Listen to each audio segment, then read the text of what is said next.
Good morning to all of you. आज की अपनी इस क्लास में 7 क्वेश्चन को सॉल्व करते हैं। अगर उनमें से आप 4 क्वेश्चन को सॉल्व कर पाते हैं तो आप सही ट्रैक पे हैं।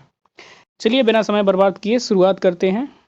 पहला क्वेश्चन है, एक तरफ ज्वालामुखी है और दूसरी तरफ देश है जहाँ पर वह अवस्थित है। तो आप मिला लीजिए इसको।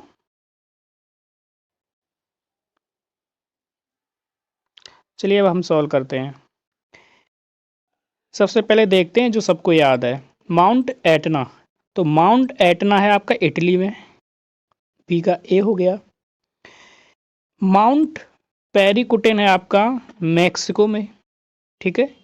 माउंट रेनर, रेनर एक जगह है, वो है यूएसए में, ये अमेरिका में है। और माउंट एपो है आपका फिलीपींस में। सॉरी, याद कैसे करेंगे?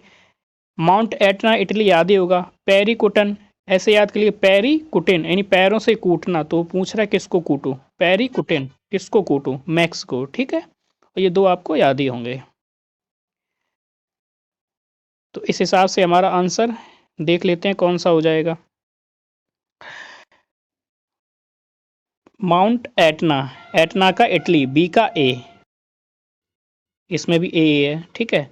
माउंट पेरिकुटिन, इसका क्या मैक्सिको लगा था, मैक्सिको, यानी कि सी का 2। तो सी का 2 इसमें है, इसका मतलब आंसर आपका बी हो जाएगा। चलिए अगला क्वेश्चन सॉल्व करते हैं। अगला क्वेश्चन है आपका, निम्नलिखित में से कौन सा एक जीव चावल की फसल के लिए जैव उर्वरक की तरह कार्य करता है, ठीक है। एक ऑर्गेनिक फर्टिलाइजर की तरह कौन सा एक एल्गल है जो काम करता है? राइजोबियम दिया है, एजोबैक्टर दिया है, कवक मूलक दिया है, नील हरित शैवाल दिया है। तो इसका आंसर आपका हो जाएगा नील हरित शैवाल, नील हरित शैवाल, ब्लू ग्रीन एल्गल। ये आपने देखा होगा जब ग्रामीण क्षेत्रों में आप जाते होंगे तो वहाँ पे तालाब पाए जाते हैं, पॉन्ड्स, तो उनमें घास की तरह दिखाई देता है, तो वही होता है नील हरित शैवाल। उसको अगर धान के खेतों में डाल दिया जाए तो धान की उत्पादकता कई गुनी ज़्यादा बढ़ जाती है, क्योंकि ये एक खाद होता है, ऑर्गेनिक खाद। अगला क्वेश्चन देखते हैं।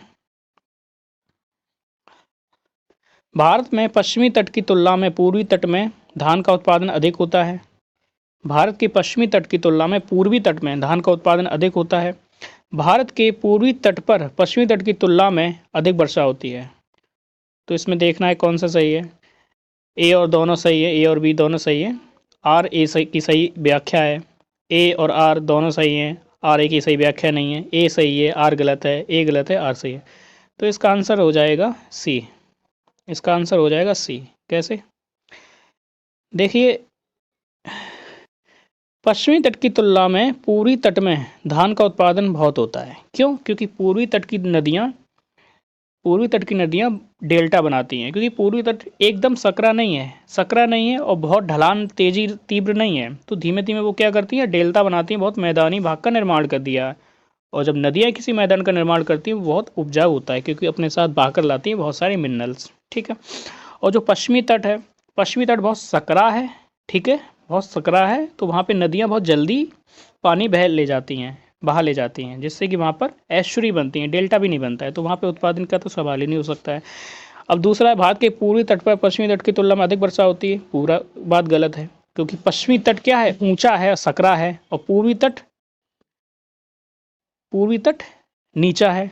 तो जो ऊंची चीज़ होगी जब वहाँ से टकराएगा मानसून, तो वहीं तो वर्षा ज़्यादा होगी।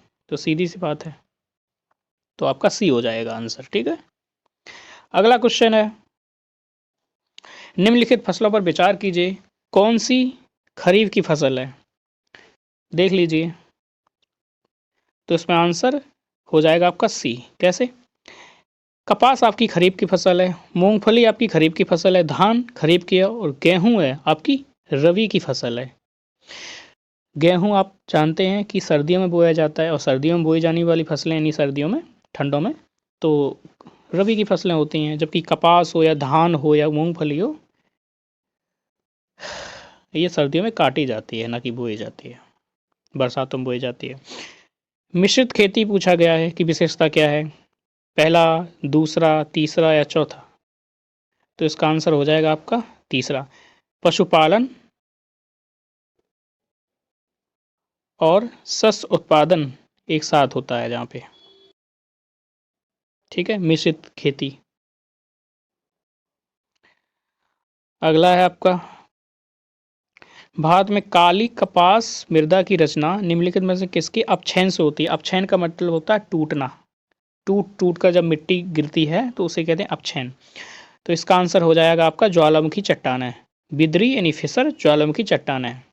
आपने ये भी सुना ही होगा कि जो दक्कन प्लेटू है उसका निर्माण भी ज्वालामुखी से ही हुआ है, वहाँ से जो लावा निकलता है, लावा का स्तरीकरण हुआ, ठीक है, फैला धीमे धीमे, उसी से निर्माण हुआ। तो उसकी कपासी मिट्टी का भी निर्माण नहीं इसी से हुआ, ठीक है।